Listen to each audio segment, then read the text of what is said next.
Hi guys, welcome back to my channel. My name is Christian. I am a spiritual mentor. All of my content here is about healing you and helping you reach your highest self. If it's your first time seeing me, go ahead and like this video because I know you're going to like it already. Subscribe and turn on those post notifications so you never miss another upload. And if you already are subscribed, hey babies, welcome back. So today guys, we are going to be talking about how to unlearn and relearn the behaviors that you want in your life. Also, before we get started, this is the last day to get tickets to the tarot class. So if you guys want a ticket to the tarot class, check down below. The virtual 5-week tarot course is starting this Thursday. So today is the last day, the last chance that you will have to get your ticket if you are interested. So, and this is the last class of the year. We are not going to have another class maybe until spring, early summer of next year. So if you want to get it in, make sure you hit that link in the description box so you can get your ticket. So let's go ahead and get into the video all about unlearning and relearning. So let's get into it. So I feel like the most important thing when you're just getting started is to understand all of the things that you need to unlearn and just how many areas of your life these things have trickled into. Like, let's say, for example, if you've learned that holding your tongue and holding your expression is better than expressing yourself, you might not express yourself in career. You know, you might let people walk all over you. If somebody is being uncomfortable or too personal with you, you might not speak up about it because you don't feel comfortable explaining your boundaries. So it might affect your life in that way. It might affect your life, you know, in your day-to-day life. Like, people try to upsell you on stuff and you don't have a voice to tell them that you're gonna pay what you want to pay. Or you're in relationships with your friends and, you know, they can belittle you, or you don't speak up when something offends you or when something hurts you, and that can make you hold all those things. And then you might have a problem with anger as a result of that because you've been holding those things down because you haven't been able to express yourself. So I think it's important to understand just how all of these things that we want to unlearn are really affecting us. And also I think it's important to understand that I don't really think, now I'm saying unlearn because when someone suggested this video topic, that's what they said, that's the terminology they said. And I think unlearn and relearn is cute, so I might use that for the title. I might switch it up to something else.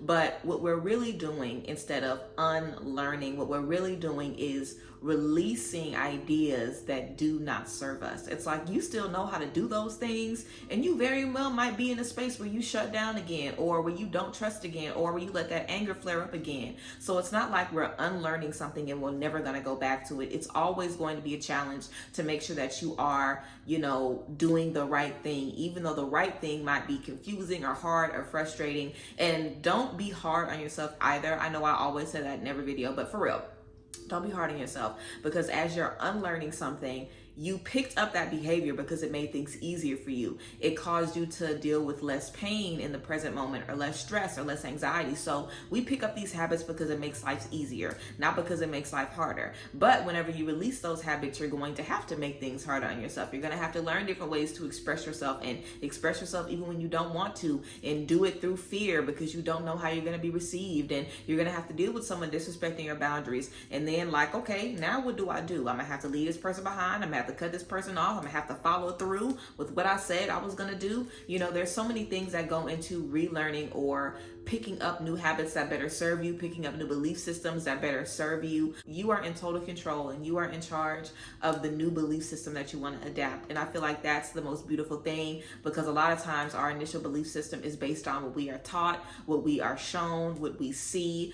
A lot of times when we're growing up, we're just curious. We're learning from the people around us. We learn from our friends what type of clothes we want to wear. We learn from our friends how dating is supposed to work. We learn from the people around us and our family how marriages are supposed to look, or how relationships are supposed to look. Whether you want to or not, we have our own mind and our own ability to learn things and understand things for our own individual selves. But we know that a lot of what we learn and pick up on initially comes from the people around us. And then through experience, we're able to figure out, okay, this works better for me. This doesn't. I'm gonna leave this behind. I'm gonna pick this up, or whatever the case may be. You're able to customize it. So also in this space, you're really customizing your belief system so it can fit the person that you are now. Maybe once upon a time, it served you to hold your tongue and to not speak up when, you know, you had a problem. Maybe once upon a time, it served you to not trust everybody, or to, you know, keep the most sacred parts of you to yourself. You know, maybe at one point it served you to have that anger and to be able to defend yourself and fight off people, or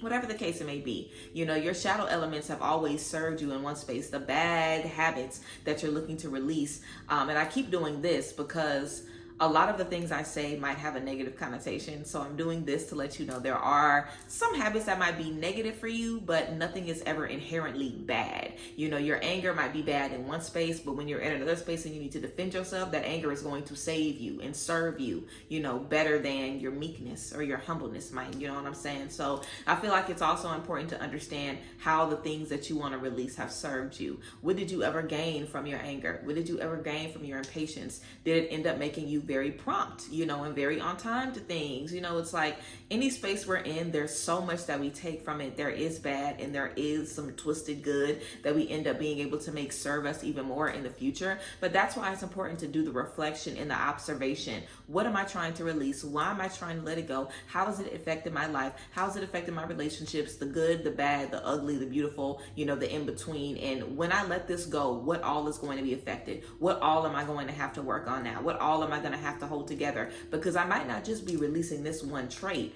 I might be releasing, you know, something from my childhood or some trauma from my past or some pain that I've dealt with and I've been holding on for years.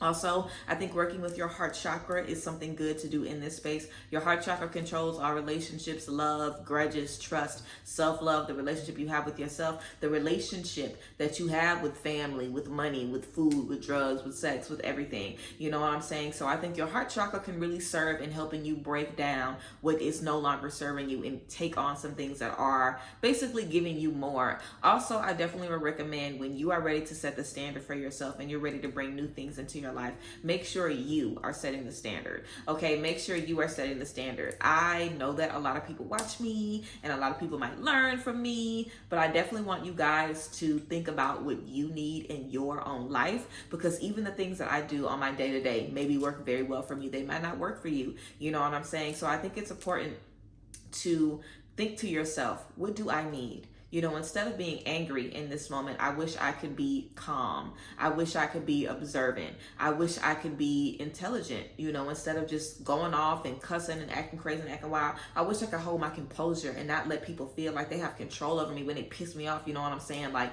think about what you want in place of whatever it is you are releasing, because some people, you know, might be dealing with, like I said, communication issues like I brought up earlier. Someone might be dealing with communication issues. Journaling might work well for them. It might be better for you to speak out loud to the person that you have a problem with. You know, it might be better for you to verbally express rather than, you know, writing it down. Or it might be better for someone else to meditate or pray about it or sing about it or put it in their artwork or put it into the energy of the atmosphere some type of way, like doing a releasing ritual or something like that to express themselves. So it's so important to figure out what you need and figure out what you want. And when you release all of those things from the past, it allows you the freedom to do that. But that can also be scary because it's kind of like you're a baby again, but you have to learn how to walk and, you know, crawl and eat and smile and laugh and speak on your own. That's really what life is like whenever you release those influences and that baggage from everybody else. It's totally and completely up to you to figure out what you want, how you're going to make it happen, how you're going to move, how you're going to elevate. No one else is going to be able to be there to hold your hand. And most of the time, no one's really going to understand the space that you're in or why you are feeling like you have to let certain things go. I feel like this is why in Awakenings we can feel so alone, because you want to change a lot of things and leave a lot of habits behind. And it might not be negatively affecting this person to go out and drink every weekend, but it's affecting you because you have a history of addiction in your family and you have a history of depression, and that behavior doesn't work for you, but it might work for everybody else, you know, or you might grow out of having certain conversations. Like for me, I realized that the more I talked about mess in other people's business, the more other people were in my business and the more I was in mess. When I stopped caring about what other people had going on in their lives, I'm sure people still talk about me, but I don't know about it. So it doesn't exist as far as I'm concerned. I don't know about it. I don't see it, so it don't exist. You know, that might not work for the next person though. The next person might have to confront people who have something to say. It might bother them. They might have to get to the bottom of it. So you want to make sure that when you're picking up these new habits, you're just worrying about serving you. And let's be real, the new habits that you pick up might not be the best habits. You might have to throw all those habits out and start fresh again, but don't worry about that. You know, don't feel like you have to create a habit or some 10 commandments that can serve you for the rest of your life. You very well might realize in a couple of years, hey, I want to communicate differently. Hey, I want to love differently. I want to talk differently. I want to listen differently. I want to express myself differently. And there's nothing wrong with that. You want to be open to revamping your mindset. You want to be open to reestablishing, you know, new new boundaries in who you are in every season, in every space. So this can seem like a very big thing, but I want it to seem very casual and very personal and very relaxed and very chill, because this is something that you've already been doing. You know, just like in relationships, if you used to get cheated on a lot because you ignored red flags, over time, if that's a behavior you don't like, if that's a energy you don't like to be in, you're going to learn to avoid certain red flags so you can avoid that behavior altogether. Or if in school you felt bad when you failed, you felt good when you passed, you're going to put more effort in to pass because you don't like the feeling of failure. I think this is something we've already been doing in our overall life, of course, but when you're in a space where you want to be specific, when you're in a space where you want to narrow it down and soothe things that are going to serve you spiritually and serve your ancestors and your spirit team and allow you to connect with God on a different level, there definitely is an added sense of pressure because you want to make the right choices. But like I said, you know what I'm saying, I have given up one lifestyle for another lifestyle that really wasn't good. You know, a lot of people may give up certain trauma and certain pain to join the spiritual journey and then feel like they're better than everybody, or feel like, you know, they're holier than thou, or feel like if you don't do this and this, then you're not on their vibration and they can't mess with you. You know, everybody on the outside might be like, okay, this person just picked up one toxic behavior after they put another toxic behavior down. So that's why it's important to not look at nobody else. And that's why it's important to always be open to change, because it's easy to slip up and fall back into the root of a lot of old issues. You know what I'm saying? Because at the root of whoever you were, if you used to be someone that was toxic, if at the root you haven't dealt with that, no matter what space you're in, you're going to still deal with those same issues. You're going to still hold on to those same things. You know what I'm saying? And I feel like that's what makes it so easy for people to condemn other people as soon as they change. It's like, how are you going to look down on an alcoholic when you're an alcoholic too? You just been sober for 10 years, but you're looking down on this person. But you could fall right back into the place that person is on day one.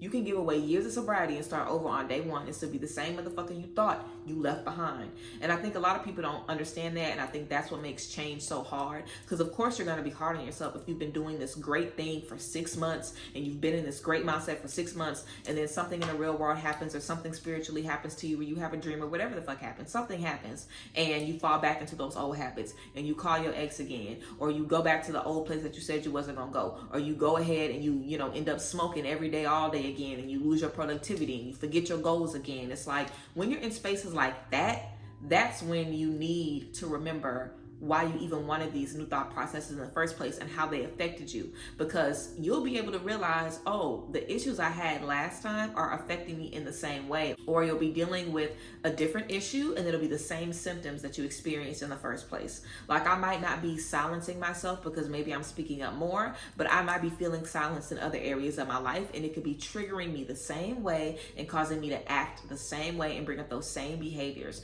Just like when you're in an old relationship and you're like, oh, I'm done with that relationship, I'm moving on. You don't do any healing. You don't see how that relationship affected you at all. You move into the next relationship and you do the same thing, and you feel the same pain, the same heartbreak, and the same confusion that you did with the old person. And you feel like, why am I in this same space again? It's a different person, but it's the same situation and it's the same foundation, because we never changed the foundation. And being mindful of changing the foundation and making changes to your core, making changes that are going to last, making changes for the right reason, all of that is going to benefit you on a different level. You might believe in yourself in one space and then fall off in a certain way and feel like, okay, I have to scratch everything, I have to start over, I don't know who I am, be down on yourself, get back into those spaces of insecurity or develop new insecurities, and you do not want to do that. So when you step into this space of reprogramming your mind, of picking up new habits, of relearning, you know, new things and teaching yourself new things, and, you know, especially if you grew up in a space where you didn't get taught certain things by your parents or by your family, and you were learning from all of these negative influences, or your parents and family were the negative influence, and now you have to be that positive influence for yourself. So you really want to remind yourself, like, hey, every day I am working to be better. It's not going to be perfect. It's not going to be flawless ever. You're going to have days when you can't control your shadow. You're going to have days when you step back into those old spaces, when you get back into those old things, but you don't want to beat yourself down about it. You don't want to start living in those spaces.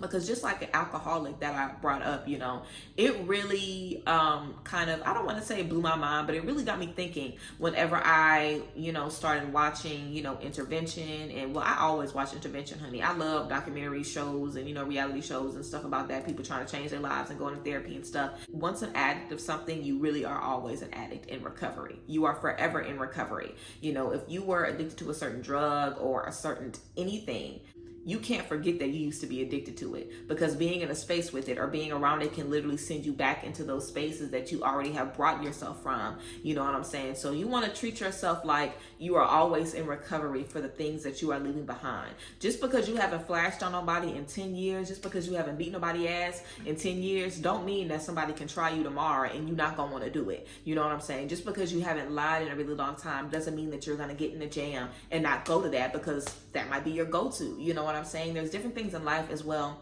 that might trigger you or might cause you to pick up old habits, like losing your job or being in a space where you're in the same relationship again, or having to move really quickly, or having a death in the family, being under a lot of stress. You know, all that can kind of get in the way of the work that you are trying to do on yourself and the work that you're putting so much effort in. But I feel like all of that is, you know, just to say that life also happens while we're on this journey, and you don't ever get to pause life for 6 months or a year or 2 years and do the work. You know, that's not what happens. Like, you are having to heal yourself and do all of this work while you still have to go to job and be a mom and be a wife and be a spouse and be a partner and be a friend. You know, it's not like you get to pause everything else and focus on you.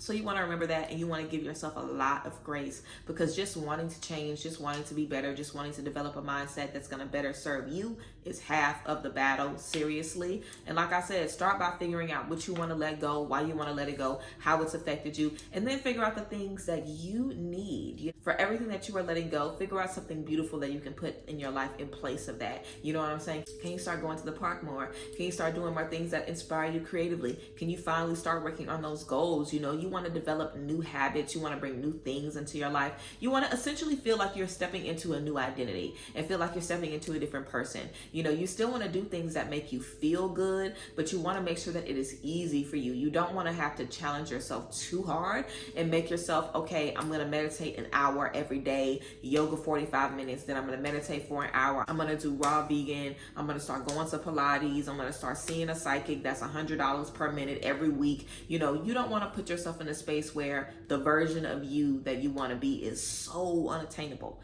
because realistically, you already are the version of you, you know, right now, who you are sitting here watching this. You know what I'm saying? Whenever you get to that finish line, you are going to be this person. You're going to be this person. So you don't get to scrap this version of you and build up something new from scratch. You have to work with what you already have and do things that serve the current version of you, but also will allow you to be in a space where you're more open and more welcome to new things. You know, if you're in a space where you're already feeling closed off, which you probably are, if you're in a rut, you know what I'm saying? You don't want to immediately try to make yourself get into all of these new things right now, because you might not be in the mood. You might not even have the energy. You want to give yourself the energy to move forward and give yourself a fighting chance, you know. So that might look like going to therapy. It might look like looking at more of my videos or different videos online, or going to the library, researching, being in prayer, talking to your ancestors, talking to God, figuring out what you need in this space and creating a game plan for you, something that's going to work for you, not what everybody else did to reach their higher level of consciousness, or not what everybody else is doing to unblock their chakras. Figuring out what is going to work for you, and be mindful of the things that you like to do.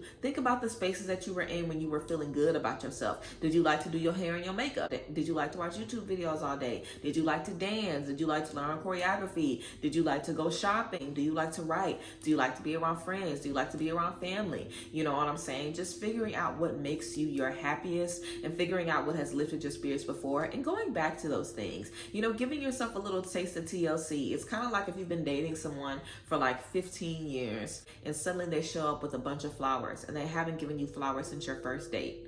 Like, how good are you going to feel when you finally get those flowers again? That's how it is when you start spending time with yourself again. It's like, you kind of like, oh, wait, I'm making time to do a spiritual bath for myself. I'm making time to journal for me. I'm making time to take myself out the house and get myself cute and get myself fly. I must really care about me. I must really be here for this. You know, you want to show yourself yourself that you are invested. You want to show yourself that you really want to make changes that will stick, and you want to be serious about it and do it every single day. I feel like that's how I reprogram my subconscious. That's how I left behind a lot of old thought processes. I told you guys before 2020, before I started this journey of doing tarot reading, my depression was very, very bad. My anxiety was very, very bad.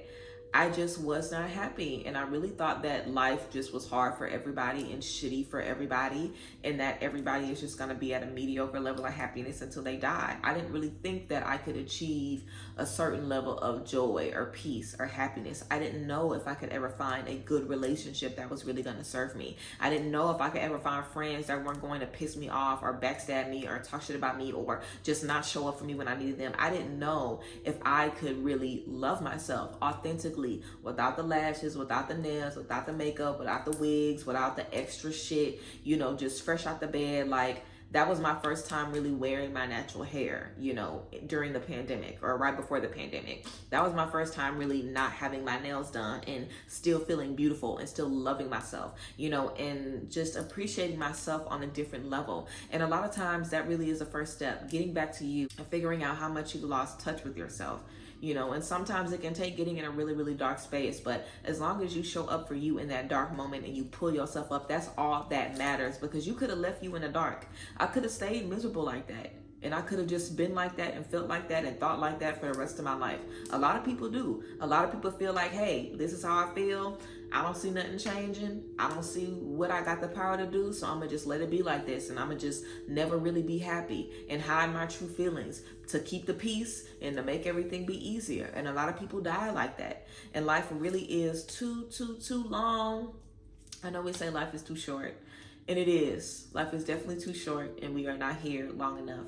But life is also too long, because a day is too long to be in a space where you are not happy. A minute longer in a space where you are not being served, where you are not being healed, where you are not feeling good about yourself is too long to be there. You know what I'm saying? Life is too long to decide to stay at a job where you aren't going to be able to get the things that you need. You spend too much time in relationships where you're not happy. Too much time still thinking about old things from the past, reliving it, and just re-traumatizing yourself without trying to heal yourself from it. And this is all things that I did. Like, I used to cringe, and I know people have always talked about this on social media, getting like flashbacks from something from high school or middle school, and you instantly get so cringed and secondhand embarrassment. That is not really good, to kind of re-traumatize yourself and re-trigger yourself about things that embarrass the fuck out of you and things that really like let you down and made you feel so squeamish. And like, it's definitely funny to talk about it like, oh, this is so cringe, but also you don't want to look at yourself and not be able to look at yourself. You don't want to get to the point where you can't look at yourself because it's cringy and it's awkward and it's uncomfortable. And I absolutely got to that point where I could not look at myself in the mirror. And if I was washing my face or even in the mirror at all, I was trying to go really, really fast, so I wouldn't really have to look at myself. So I really think it's important to understand that rebuilding the connection with you, just like I've been mentioning, is so important and so key. And I really feel like it's so beautiful that we all have an opportunity to revamp our mindset and create a mindset, get in a mindset that is going to benefit you, that's going to support you today and help you get into your next chapter. And like I said, you don't have to marry any one mindset or any one thought process. Your mindset is always going to be growing and flourishing as you're doing different things in life, experimenting with different things, growing and changing on your own. Life is going to be happening around you. You're going to be stepping in different spaces, and things are always going to align as they should, but it is going to be a journey. Change is a journey, and we want to make sure that we are in it for the long haul. But I definitely feel everybody has the power to shift their mind, give themselves the energy that they need so they can move forward and, cultivate some newness in their life and really give themselves a chance to move forward. And when I tell y'all every day, all day, 24/7, I was thinking positive thoughts and saying negative stuff to myself and thinking a positive thought right on top of it. Like, I literally did that nonstop. I did not let one thought that was negative pass my mind without a positive thought on top of it. If I thought anything negative, I made sure I filled my mind with positive thoughts immediately. And I was doing that consistently until the negative thoughts didn't have any more power. until the negative thoughts weren't as strong, because I knew there was something positive coming right behind it. And that makes you feel that every day in your life. Just like I said in the beginning, certain things that you experience trickle down in all other areas. The same thing goes with your mind. Replacing those negative thoughts with a positive thought will allow you to see something negative in life and be like, you know what? It's something positive coming behind that. Even if you physically see something terrible, your mindset will be, I know on the other side of this, it's going to be something different. It's not going to be terrible forever, all the time. And thinking positively can really allow you to see that, because your mind is your home. Your mind is your home. Even the space that you're in physically, if your mind ain't right, it don't matter where you at. You could be in a mansion and you won't be happy. So protecting your home, protecting your mind, and making sure your mind is a positive, beautiful place, making sure your mind is a place where you can get held and feel warm and cozy and good about yourself is so important. Because if your mind is a scary space where only dark thoughts live, you'll never want to be there. So what does that mean? That you'll do drugs and that you'll let people gaslight you and tell you that you're crazy, because that sounds better than what you're really thinking and what you're really feeling. You know, it'll lead you to unhealthy addictions and unhealthy coping mechanisms and being in spaces where you don't need to be in. You really want to find healthy coping mechanisms and beautiful things to do. You know, healthy coping mechanisms looks like journaling, talking with friends, spending time in the sun, you know, writing out what you're dealing with, expressing yourself openly to yourself and to people around you. Healthy coping mechanisms looks like going out walking, going out jogging, taking yourself to dinner, taking yourself on a sensible shopping spree, doing a little staycation, getting yourself a hotel. You know, a healthy coping mechanism could be watching some cartoons all night or staying up eating junk food. You know what I'm saying? Pouring into yourself and nurturing yourself in the best way. Like, think of yourself as a mother to yourself. If your child is having a bad day, you're not gonna pour them a big, glass of alcohol. You're not gonna pour them a big old glass of wine. You're not gonna pump them full of drugs and make them go to sleep. You're gonna be like, okay, let's shift this energy. Let's do some painting. Let's watch a funny movie. Let's sing. Let's dance. Let's change the energy in here. So really see yourself as a parent to yourself. Really see yourself as someone who is nurturing yourself and just really trying to guide yourself down the right path, because all of those things that you picked up, you absolutely have the ability to lay those things down, and you decide what you want to pick up. You decide what you want to let influence you. You become the influence in your life. So yes, guys, that is the tea about unlearning and relearning things in life. I'm not sure what I want to call this video yet, but I appreciate you guys, and I thank you guys for being here. Again, this is the last day to join the tarot class, so make sure you guys join. And stay tuned. We have a lot of videos coming up. I'm about to be hitting y'all back to back to back, so stay tuned for it. Be ready for it. But I love you guys, and I will see you guys next time. Bye, guys. Bless.